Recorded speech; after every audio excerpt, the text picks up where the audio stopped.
প্রায় 10 বছর পর বাংলাদেশ নেদারল্যান্ডস ম্যাচ দিয়ে ওয়েস্ট ইন্ডিজের কিংসটাউনে আনুশ ভ্যালিতে ফিরতে যাচ্ছে আন্তর্জাতিক ক্রিকেট।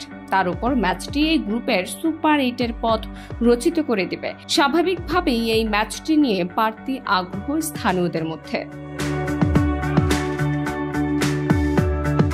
তবে এবারের বিশ্বকাপে দুশ্চিন্তার অন্যতম কারণ হয়ে দাঁড়িয়েছে বৈরী আবহাওয়া বা বৃষ্টি। কেননা এই বৃষ্টির কারণেই সুপার 8-এ খেলা অনিশ্চয়তায় পড়ে গিয়েছে ডিফেন্ডিং চ্যাম্পিয়ন ও বাংলাদেশের গ্রুপে থাকা শ্রীলঙ্কার। নেপালের বিপক্ষে শ্রীলঙ্কার সর্বশেষ ম্যাচটিও বাতিল হয়ে গেছে বৃষ্টির কারণে। আর সে কারণেই নেদারল্যান্ডসের বিপক্ষে মাঠে নামার আগে বৃষ্টি নিয়ে সতর্ক থাকতেই হচ্ছে বাংলাদেশকে।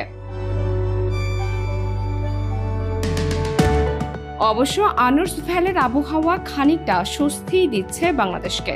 এই অঞ্চলের আবহাওয়ার পূর্বাভাসে রাতের দিকে কিছুটা বৃষ্টির সম্ভাবনা থাকলেও ম্যাচের স্থানীয় সময় সকাল 10:30টার দিকে কোনো বৃষ্টির সম্ভাবনা নেই।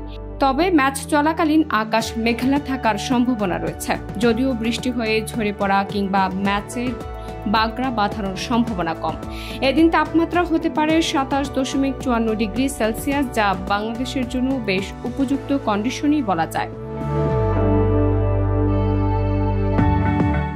বাংলাদেশ নেদারল্যান্ডস ম্যাচটি মাঠে গড়াবে আজ রাত 8:30টায়, যেখানে উইকেট বিবেচনায় প্রাধান্য দেওয়া হতে পারে পেসারদের। শরীফুল চোটমুক্ত হয়ে থাকলে তাকে মাঠে দেখা যেতে পারে এই ম্যাচে। এছাড়া দলে পরিবর্তনের সম্ভাবনা খুব কম। আগের ম্যাচে খেলা জাকের আলী বাদ পড়তে পারেন এই ম্যাচে। সুপার 8-এর লড়াইয়ে এগিয়ে যেতে এই ম্যাচে জিততেই চাইবে দু দলই, কেননা 2 ম্যাচ শেষে দু দলেরই পয়েন্ট সমান 2। যদিও নেদারল্যান্ডসের চেয়ে নেট রান রেটে কিছুটা এগিয়ে আছে বাংলাদেশ, তবে কোনো কারণে হারলে অনেকটাই শঙ্কায় পড়ে যাবে বাংলাদেশের সুপার 8-এর খেলা। আর তাই নিজেদের সেরা শক্তি নিয়েই ডাচদের হারাতে চাইবে নাজমুল শান্তর দল। নাহার নিশি, প্রিয় দেশ।